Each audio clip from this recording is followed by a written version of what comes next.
welcome to the truce. Because truce, in a way, is a bit of a Scottish word, isn't it? I think it means trousers to Scottish people, doesn't it? The truce is the news. If the news were true, subscribe here to get the truce every day, beamed directly into the middle of your consciousness where it will sprout like a glorious flower of Scotland. Today we're talking about Scottish independence, power and democracy. Let's have a look, though, before I start piping up, at what David Cameron's got to say, a man whose face immediately inspires love deep within me. Independence would not be a trial separation, it would be a painful divorce. What a emotive piece of language there to use. What I don't like when politicians are doing emotive rhetoric is how they try and do some acting. Like, he's now trying to do the face of a person. I better do a face that I'd do if I was going for a painful divorce. And as Prime Minister, I have to tell you what that would mean. It would mean we no longer share the same currency. It would mean the armed forces we built up together over centuries being split up forever. Money, violence. That's his first things he's got in with. Right, well, you can't have the Queen on your money. We won't let you back us up in our needless conflicts when we're filleting the Americans and the corporations within them. Oh, good. It would mean the automatic support that you currently get from British embassies when you're travelling around the world. That would come to an end. Oh no, I love it when I go down the embassy, when you've lost your passport or something like that. That terrible quagmire, that's what we're offering up. Right, military, money, embassies. They got to embassies a bit too quick. If you think that I'm going to let you borrow my lawnmower, you can forget it. Swing ball? Fuck off, that's my swing ball now. It would mean over half of Scottish mortgages suddenly, from one day to the next, being provided by banks in a foreign country. Can you imagine that? A foreigner. It could be a black person. We don't know what colour this person is or what their accent is. They've got their hands in your mortgage. Not like those trustworthy City of London plutocrat snides that we have to bail out to the tune of billions every time they mug us off. This is what would happen. An end to the things that we share together. And the people of Scotland must know these facts before they make this once and for all decision. Now, to warn of the consequences is not to scaremonger. When someone says this isn't the scaremonger, after they've said things like, you won't have any money, your mortgage is going to be controlled by a man called Abdul. That is scaremongering. That's why he's had to say this isn't scaremongering. I say all this because I don't want the people of Scotland to be sold a dream that disappears.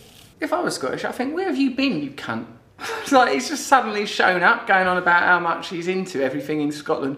Your mortgage is going to turn into seaweed. There are going to be pigs loose in your garden. Like, where have you been? Where have you been? We've been here always. Because I would be heartbroken if this family of nations that we've put together and that we've done such amazing things together, if this family of nations was torn apart. Now he's using emotional language. It's interesting, isn't it?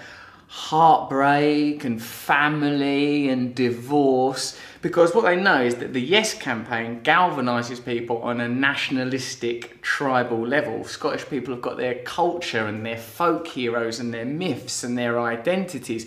How can we get past that? Fear, a very base prime thing. You're going to lose your money. Your children, they'll all fall over. There's broken glass on the pavements. Right? And then, like, ideas that are deep in our psyche about family by evoking them, and heartbreak, love and emotion. But these people, like David Cameron, like George Osborne, they don't understand emotion in the way we do because they are institutionalised deeply in privilege for their entire lives. They're not people such as we understand them. These are tools of corporate apparatus, tools of state apparatus. The reason Scottish people are so galvanised and excited by this election is because, as I've long said, democracy is typically meaningless. Here, for once, is a referendum where the outcome will affect people's lives, and people are interested. They're not apathetic. That lie ends with the excitement around this referendum. Sometimes, because it's an election, because it's a ballot, I think people can feel it's a bit like a general election,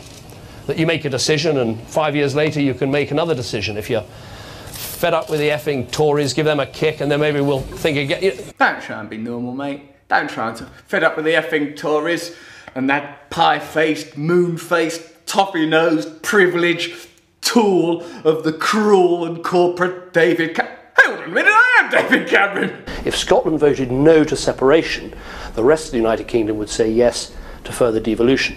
It's been good in the campaign that we've been able to say more about that, and I think that's a positive. No doesn't mean no change. But it all looks terribly last minute in terms of the timetable and the detail. You were the Prime Minister who agreed the referendum, but also kept Devo Max off the ballot paper. I'm glad they kept Devo Max off the ballot paper. Sounds like a drink full of aspartame.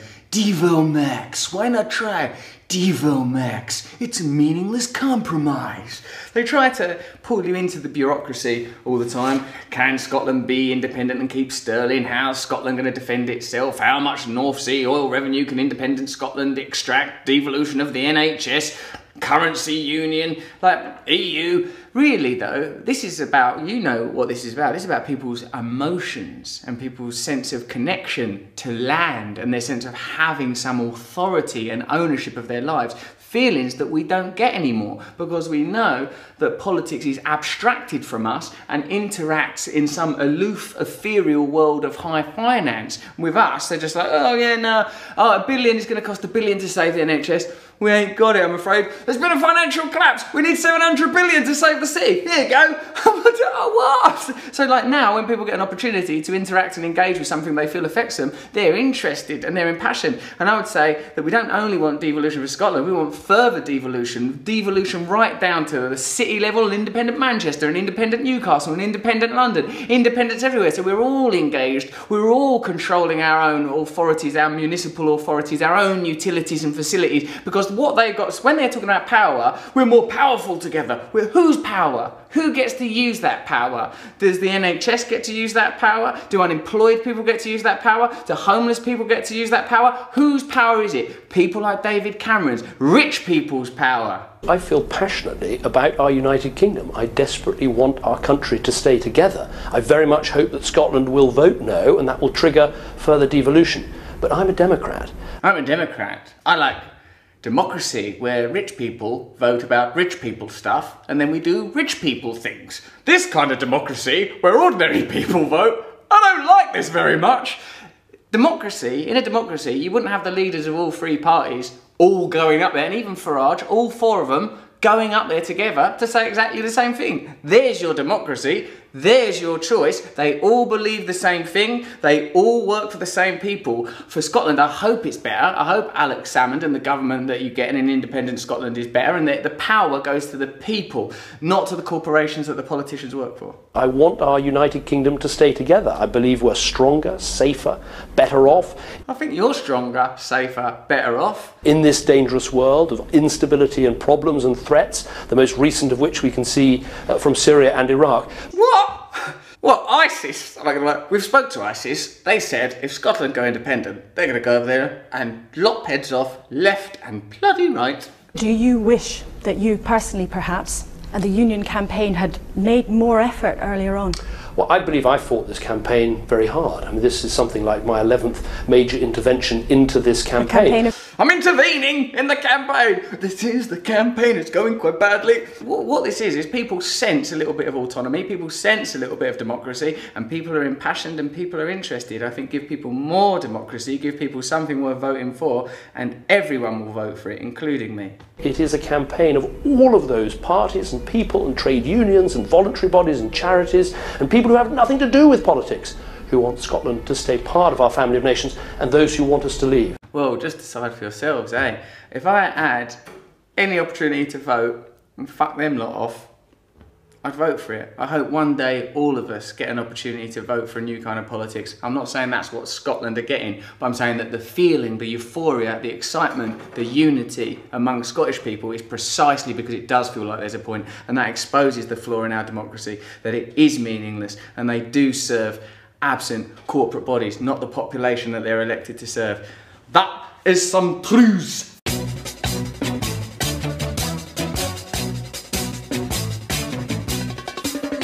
Is a tool that is abused to fool you and to leave you scared and confused.